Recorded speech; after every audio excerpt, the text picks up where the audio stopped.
8ই মে বিশ্বকবি রবীন্দ্রনাথ ঠাকুরের 163তম জন্মদিন। দেশের সর্বত্র এই দিনটি নানা কর্মসূচির মধ্য দিয়ে পালন করা হয়েছে। রাজ্যেও প্রভাত ফেরি, কবিগুরুর প্রতিকৃতিতে শ্রদ্ধা নিবেদন, নৃত্য, সঙ্গীত ইত্যাদির মধ্য দিয়ে দিনটি পালন করা হয়েছে।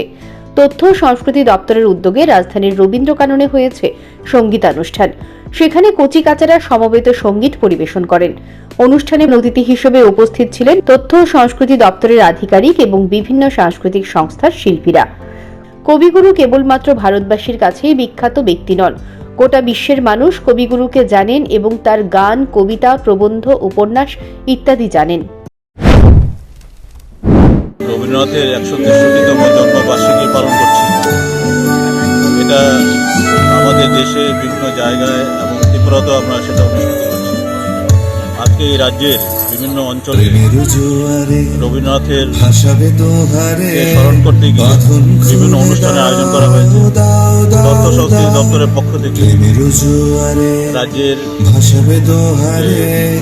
আগরতলা দুটি জায়গায় আজকে কবি প্রণয়ের অনুষ্ঠান আয়োজন করা হয়েছে। একটি হচ্ছে প্রভাতী অনুষ্ঠানের আয়োজন, সেটা হচ্ছে রবীন্দ্র কানন, যেখানে এই প্রভাতী অনুষ্ঠানটা অনুষ্ঠিত হচ্ছে। দ্বিতীয় পর্যায়ে আজকে সন্ধ্যের সময় আমাদের রবীন্দ্র শতবার্ষিকী ভবনে আরেকটি অনুষ্ঠানের আয়োজন করা হয়েছে। প্রভাতী অনুষ্ঠানের প্রথম পর্যায়ে যেটা আছে, এটা কচিকাচাদের, বাচ্চাদের গান এবং সঙ্গীত, নৃত্য ইত্যাদি, আবৃত্তি ইত্যাদি এখানে আয়োজন করা হয়েছে। এবং প্রদেশ যুব কংগ্রেস এবং NSUI এর উদ্যোগেও রবীন্দ্র জন্মজয়ন্তী পালন করা হয়েছে। প্রদেশ কংগ্রেস ভবন প্রাঙ্গণে হয়েছে কবিগুরুর প্রতি শ্রদ্ধাঞ্জলি অনুষ্ঠান। সেখানে কবিগুরুর জীবনী নিয়ে ব্যাখ্যা করেন প্রদেশ কংগ্রেস সভাপতি আশিস কুমার সাহা। 163তম জন্মজয়ন্তী বিশ্বগুরু কবি রবীন্দ্রনাথ ঠাকুরের এই জন্মজয়ন্তীতে ত্রিপুরা প্রদেশ যুব কংগ্রেস এবং প্রদেশ NSUI এর পক্ষ থেকে এই দিনটি যথাযোগ্য মর্যাদায় প্রদেশ কংগ্রেসের প্রধান কার্যালয়ে অনুষ্ঠিত হচ্ছে।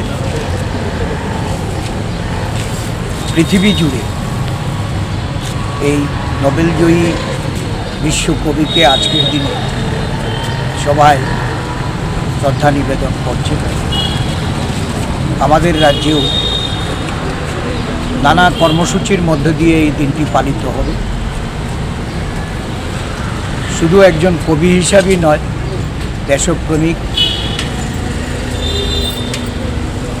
ওনার কবিতা এবং নাটক বিশ্বজুড়ে তার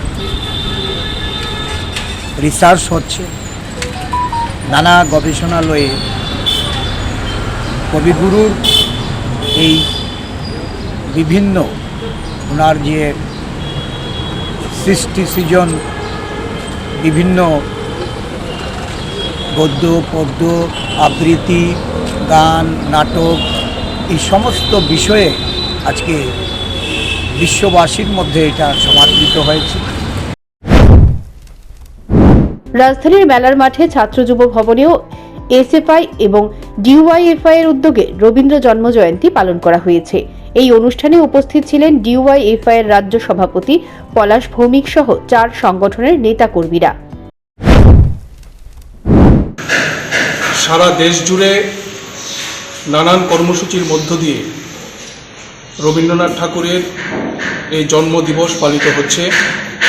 আমরাও আজকে 4টি বামপন্থী ছাত্র যুব সংগঠন SFI, DYFI, TYF এবং TSU এই সংগঠনগুলো যৌথভাবে রবীন্দ্রনাথ ঠাকুরের স্মৃতির প্রতি শ্রদ্ধা জানিয়ে এখানে সংক্ষিপ্ত শ্রদ্ধাঞ্জলি জ্ঞাপন কর্মসূচি আমরা সম্পন্ন করেছি।